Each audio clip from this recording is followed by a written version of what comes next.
Hey y'all, it is the D.D.N.O.S system, and like many people with D.I.D, we felt very betrayed by our body, and we wanted to talk about that journey.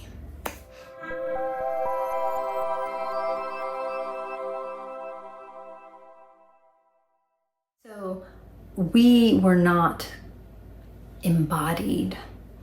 The host was very disconnected from the body.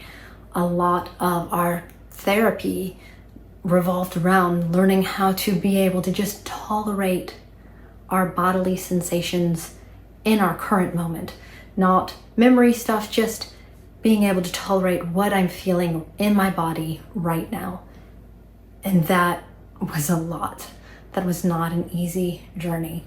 One of our big breakthroughs, and Jen talked about it in one of our early videos, was touching our body, each part, and being like, this is my body.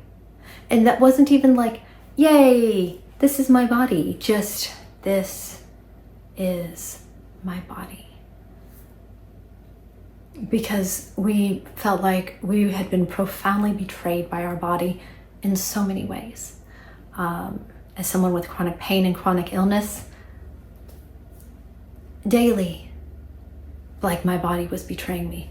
But then also in traumatic situations, freezing and feeling like that freeze response was a betrayal.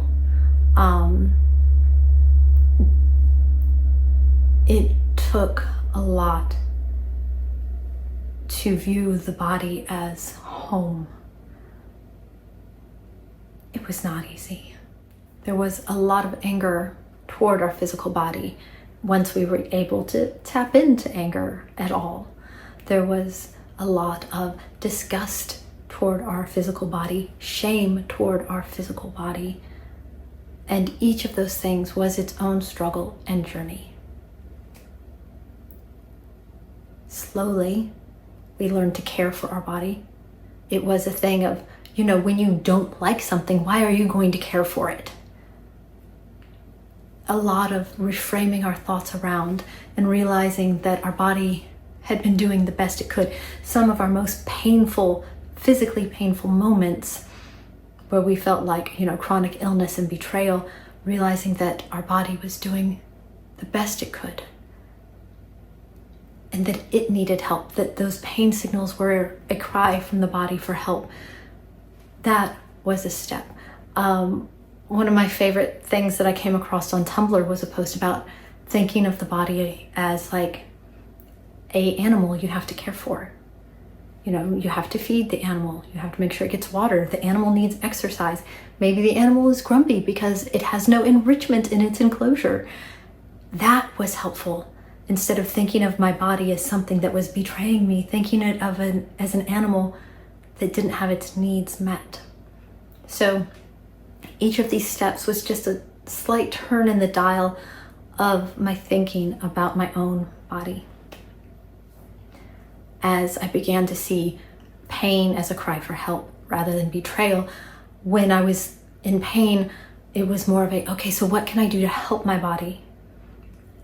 And wouldn't you know it, I was then having less pain because I was no longer pushing my body past its limits and doing things that would further the injury.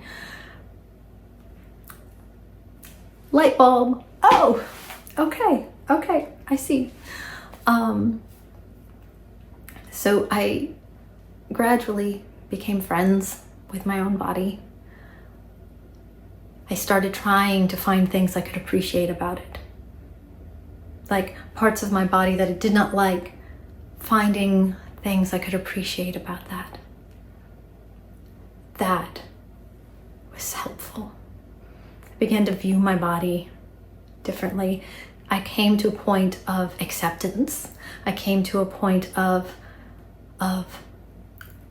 when we had done something that would normally put my body into a flare-up, and I did not go into a flare-up, literally hugging myself. You did good. I'm proud of you. You did good. When I say you should try it, because you do not, it's hard to explain because this is like, oh, that's corny. No. Next time your body does something good, like give it a squeeze and be like, you did good.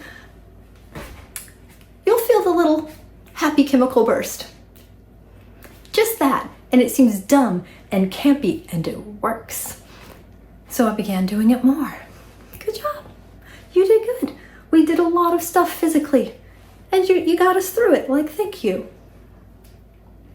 So I was all these things learning to love my body, from hating, disgusted by, feeling betrayed by, to learning to appreciate, get along with, and love. And I feel like I'm on this end of the journey now, as we've been doing trauma processing with DBR.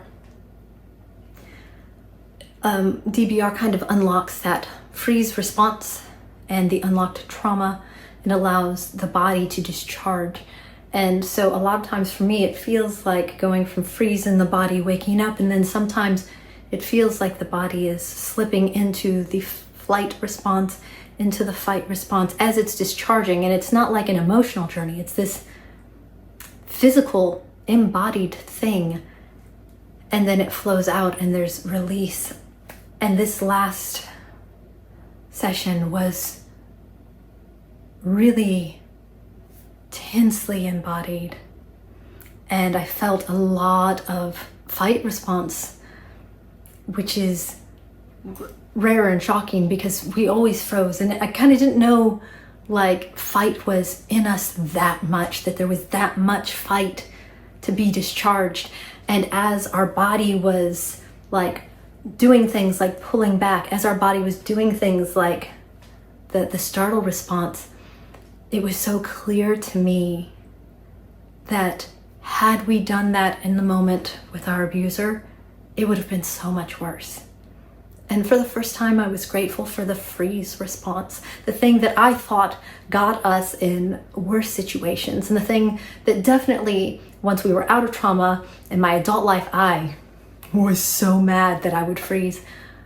I realized how much that had held in order to keep us safe. As all of this is discharging, I was like, oh my God, all of that would have got us so much more hurt. And I was able to appreciate my body for the freeze response, able to see that it has been a good body, that it was doing its best to keep us safe this whole time, and that it continues to do that with the limited supplies that it has. We are a chronically ill spoony girl, so it doesn't have the supplies that other bodies have, and it is absolutely doing its best. And I love and appreciate it for that. It has been this journey of being able to love and appreciate and accept my body has been one of the most profound impacts of our healing journey. And I know that this would apply to people who don't have D.I.D. as well. People who feel betrayed by the very body that they live in. And so I hope for all of you that you can go on this journey, and I encourage you to find little ways to reframe how you see your body, because it is so much easier, better, more hopeful to go through life with a partner that I trust, that I live in, rather than an enemy that I cannot stand and wish I did not have to be tethered to.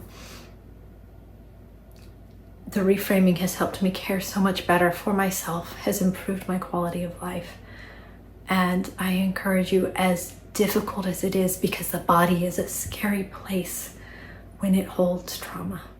So I encourage you to find little ways that you can connect, that you can accept, that you can forgive, that you can learn how to care and nurture for your own body, because I can promise you from this side of the journey, it's very, very worth it.